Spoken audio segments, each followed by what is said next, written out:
So what we need to do is develop feedback loops in all sorts of different areas so that you can then go and self-regulate. And you don't need to go for a lesson every month or whatever.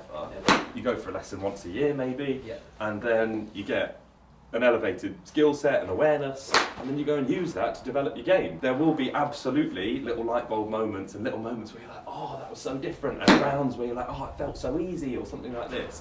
But that is then not it. Yeah.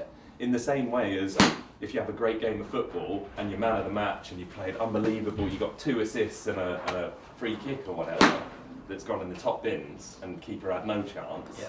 That is not then It. Yeah. Yeah, You yeah. are still going to develop Yeah, it, and you're going to have off days and you're going to have on days, Yeah. and you know, this is again the thing with golf is like, it's almost like there's some kind of secret that all the pros are just keeping really hush hush.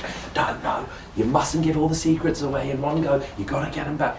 And it's like there are no secrets. There's just awareness, and there's movement, and there's delivery of bat on ball to create a golf shot. Yeah. And we need to sort of reverse engineer it. We need to recognise a ball flight, recognise how the club has interacted with the ball to achieve that ball flight, and that's just Newtonian physics.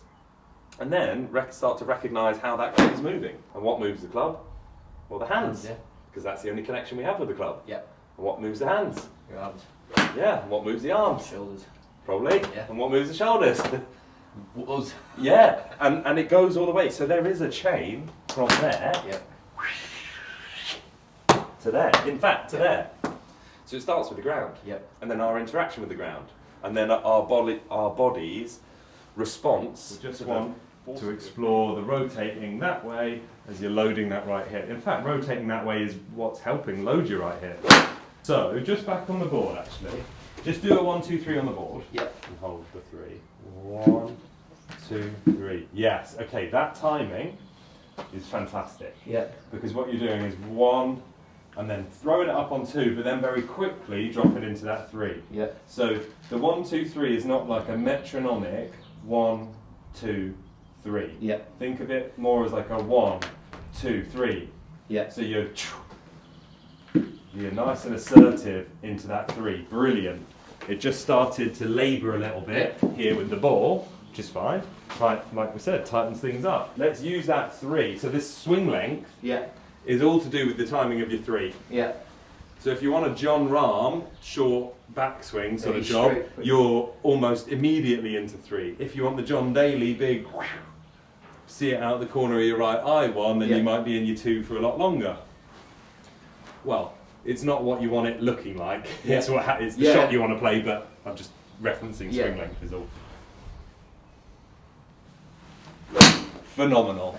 Oh my god. Look at that for a golf shot. And a finish as well. Yeah. And then it laboured a bit. Yeah. And then the arms had to get involved Yeah. because it hadn't loaded up its engine. Yeah. Because if you're going into 3 for longer, what you need to be able to do is get out of it. That's If we right. can get out of it Yeah. real quick, then we can go into it for longer and longer. Yeah. If it takes us a long time, Yeah. relatively speaking, if it takes us a long time to get out of it, Yeah. we can't go into it for that long. Yeah. So yeah, let's do that in fact. What we're going to do is stand on this mat with the slider under your lead foot, so your right foot, middle of the mat, feet together, and what we're going to do is slide the slider out towards these grey chevrons here. Yeah.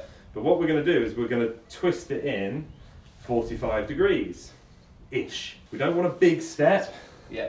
That's not what it's about. It's more about internally rotating that right hip and loading it up. Yeah. And then you're going to jump, and you're just going to land where you jumped. Yeah. So you're not going to jump like this.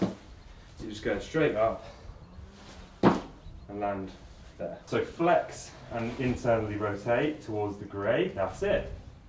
Yeah, good. And then jump. Great first effort. See how it's twisted a little bit? Yeah. That's showing you the external rotation that lead side is using as Yeah. you go up.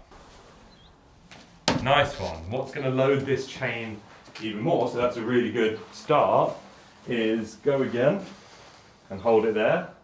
So can we do that with the heel off the ground? So can we get a nice big gap? Yeah, that's a little bit of a gap, but a bigger gap. There you go. Yeah, see how that loads the whole propulsion Yeah. thing, and then bang. You push. Yeah, nice. Nice. Right. You need a progression because you're too good at this. I just want you to do this first. Just get used to doing this. That's it. So you're just coming back to neutral. And then when you feel comfortable, as you're going into that rotation, you load the hip and pop it off. Good stuff.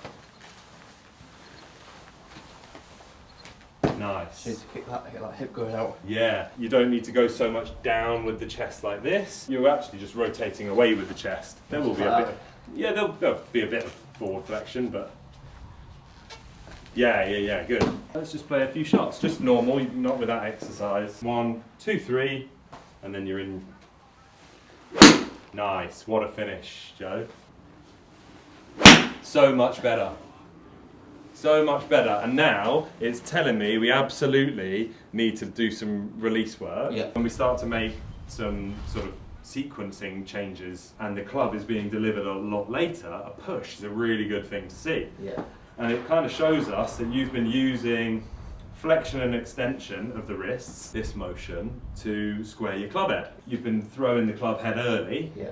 early release, everyone does it. I'm exactly the same. So if you just hold your club out, like that, and then keep your grip, and I'm just going to roll your hands around, keep your grip nice and firm, but loosen off the arms, because I'm just, it's this we're going to look at, introducing a bit more of this, because like I said, that would be low and right, but you now just turn into your finish, so let your shoulders turn, let the hands go that way as well. Look at that, look at the club face now. So what we're going to do here, see if we can recognise some rotation about the shaft, so some of that motion, whilst it's still lagged behind this lever, right? Because everyone can do that whilst it's passing the hands, but that's your smothered pull hook. But people struggle to recognise it while it's still lagged behind the hand. So almost like you are hitting the toe into the ground. Really, it'll just be the leading edge. Good. Nice rotation of the face, very good. But let's keep the handle, butt end, moving forward as we get there. So it's going to be more like this. There'll be more of a shaft lean. So the handle is moving forwards as you're rotating the face. That's really good. Superb, Joe. Nice. And hold it there. Brilliant. Now keep this shaft exactly where it is, so that doesn't move. You shuffle your feet. That's it. And now, tiny little swing, back and through, taking a divot with what feels like the toe of the club. Yeah, good. Nice. Yes, that was it. Get the toe rotating. Awesome. Right. Get a ball in there quick. Take your setup.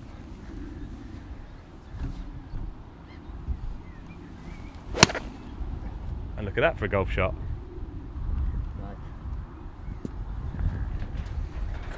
Lovely. The sound of it is very different, wasn't it? More optimally compressed. Oh, nice. Had a bit of draw on it.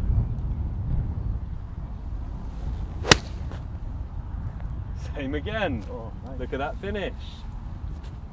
Got good distance. Into wind as well. This is actually a fairly strong wind now we're out here. We can feel it, can't we? Yeah. Absolutely wonderful. That one deserves a round of applause because that was really, really good. It's so strange how your butt's going that way and the club's working around you, but so you wouldn't think it'd do that. It's following you. Yeah. You're leading this golf club. Yeah, that's it. And kind of where you go, it tends to follow. Yeah. Obviously, at some points, you're going to oppose it. Like when you do let it go, you're then actually opening up to the right and it's going there, like I explained with the throwing of the ball. Yeah. You're going that way. Club's going that way, but yeah, the arms are switching off more and more. This is great to see. You're getting into lovely, longer, more extended finish. Look at that. Madness. Madness. Feel good? Yeah, it feels real good. Excellent. Oh, the strike on it as well. So much better. Yeah, hear that swish, and look where this golf club's going to. I mean, just when you watch this back, Joe, I'm talking to future Joe now, I'm talking to you from the past. When you watch this back, look at the finishes you're making now, and then rewind to the very beginning, and you'll see the old Tommy Fleetwood. And now there's still a bit of tension there, but it's so much more extended and around the neck more, rather than in front of your face. It's behind your head now. Yeah. Yeah. Do you know when you